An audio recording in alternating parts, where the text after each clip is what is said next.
ఎడతెరిపి లేకుండా పడిన వర్షాలు సాగు పంటలను ముంచెత్తాయి. పొలాల్లోకి వర్షం నీరు చేరడంతో అన్నదాతలు ఆందోళన చెందుతున్నారు. ఎంతో ఖర్చు చేసి పత్తి, వరి సాగు చేస్తే వర్షాలతో తీవ్ర నష్టం జరిగిందన్నారు కరీంనగర్ జిల్లా రైతులు.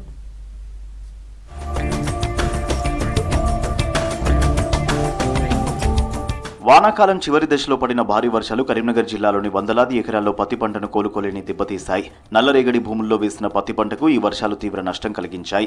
కరీంనగర్ జిల్లా కొత్తపల్లిలో పత్తి చేను వర్షాలతో పూర్తిగా దెబ్బతింది. కాలం ఆరంభంలో ముఖం చాటేసిన వర్షాలు వానాకాలం చివరి దశలో మాత్రం భారీగా కురిశాయి. దీంతో పంటలకు కొంత మేలు కలిగించిన పత్తి లాంటి పంటలకు మాత్రం ఇవి కొంత చేటు చేస్తున్నాయని చెప్పొచ్చు. చూడొచ్చు మనం ప్రజెంట్ కొత్తపల్లి మండల కేంద్రంలోని ఒక పత్తి చేను దగ్గర.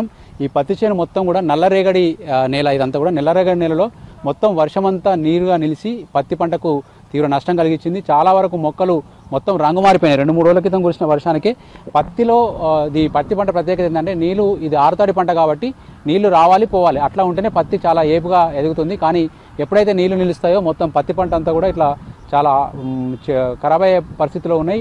ఓవరాల్గా రైతులు ఇట్లాంటి నష్టం జరిగిన ప్రాంతాలను గుర్తించి వాళ్ళని ఆదుకోవాల్సిన అవసరం ఉంది.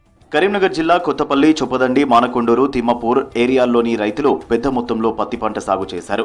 వారం రోజులుగా పడిన వర్షాలతో పత్తి చేన్లలో నీళ్లు నిలిచి మొక్కల ఆకులు రంగులు మారడం, పూత మాడిపోవడం, పిందెలు రాలిపోవడం వంటి నష్టాలు జరిగాయి. మొగ్గ, పువ్వు దశలో ఉన్న పత్తి పంటను భారీ వర్షాలు, ముసురు వానలు దెబ్బతీశాయి. వర్షాకాలం ఆరంభంలో సరైన వానలు పడక పత్తి రైతులు 2 సార్లు విత్తనాలు నాటాల్సి వచ్చింది. ఇప్పుడు భారీ స్థాయిలో పడిన వర్షాలకు పూత దశలో పంటకు దెబ్బ తగిలి వేలాది రూపాయల నష్టం జరిగిందని ఆవేదన వ్యక్తం చేశారు రైతులు. ఏదైతే పంటలు ఉన్నాయో ఆ పంటలకు ఇప్పుడు భారీ వర్షాల వల్ల నష్టపోయే పరిస్థితి ఉంది. కాబట్టి తొందరలోనే వ్యవసాయ శాఖ మంత్రి కానీ, అగ్రికల్చర్ ఆఫీసర్లు అందరూ వచ్చి ఫీల్డ్లో విజిట్ చేసి రైతులని సర్వే చేసి వెంటనే ఫసల్ బీమా యోజన ఆదుకుంటే రైతాంగం కొద్దిగా ఆసరా అవుతుందని ఈ సందర్భంగా తెలియజేస్తారు. వర్షపు నీరు నిల్వ ఉండకుండా వీలైనంత త్వరగా తీసివేస్తే పంటకు మరింత నష్టం కలగకుండా ఉంటుందన్నారు వ్యవసాయ అధికారులు. లద్దె పురుగు నివారణ 2% యూరియా ద్రావణం లేదంటే 1% మల్టీకే ద్రావణం పిచికారీ చేయాలని తెలిపారు. పంట సమస్యలపై వ్యవసాయ నిపుణులను రైతులు సంప్రదించాలన్నారు వ్యవసాయ శాస్త్రవేత్త డాక్టర్ వెంకటేశ్వర్లు. ఈ అధిక వర్షాలు పడ్డ సందర్భాల్లో రైతులు మొదటిగా చేయవలసిన పని, వర్షపాత ఉంటే కనుక ఎట్టి పరిస్థితుల్లో మందుల పిచికారీ జోలికి పోవద్దు. అదేవిధంగా మనకి మురుగునీరుని మొత్తం బయటికి తీసేసుకొని ఈ తీసేసిన తర్వాత యూరియా మరియు పొటాషియంలను చల్లుకోవడం కావచ్చు.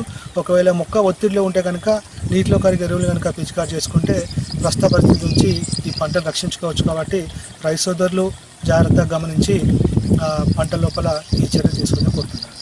పత్తి పంటతో పాటు అధిక వర్షాల వల్ల వరి పంటకు బ్యాక్టీరియా, ఆకు ఎండు తెగులు, కాండం కుళ్ళు తెగులు ఆశించే అవకాశం ఉందన్నారు అగ్రి సైంటిస్టులు. ఇలాంటి సమస్యల నివారణ కోసం సస్యరక్షణ చర్యలు చేపట్టాలంటున్నారు. జగిత్యాల జిల్లా కోరుట్ల, మెట్పల్లి, రాయికల్ ప్రాంతాల్లో ఎక్కువగా పసుపు సాగు చేస్తారు రైతులు. ఈ పంటలకు పసుపు దుంప కుళ్ళు తెగులు ప్రమాదం పొంచి ఉందన్నారు వ్యవసాయ అధికారులు. వరిలో బ్యాక్టీరియా, ఆకు ఎండు తెగులు సోకే అవకాశం ఉన్నందున దీని నివారణకి ప్లాంటామైసిన్ 0.2 గ్రామ్స్ లేదా అగ్రిమైసిన్ 0.4 గ్రామ్స్ లీటర్ నీటికి కలిపి పిచికారీ చేసుకోవాలి.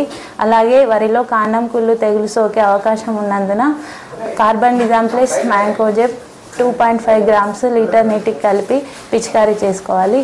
అలాగే మొక్కజొన్నలో బ్యాక్టీరియా, కాండం కుళ్ళు తెగులు సోకే అవకాశం ఉన్నందున 35% క్లోరిన్తో కూడిన బ్లీచింగ్ పౌడర్ 5 కిలోలు ఎకరానికి వేసుకోవాలి.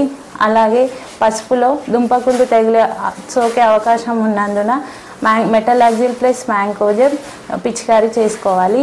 వర్షాకాలం ముగింపు దశకు వచ్చింది. దీంతో ఇప్పటి వరకు పడిన వర్షాలతో దెబ్బతిన్న పంటలను కాపాడుకునేందుకు రైతులు సస్యరక్షణ చర్యలు తీసుకుంటే సరిపోతుందంటున్నారు వ్యవసాయ అధికారులు.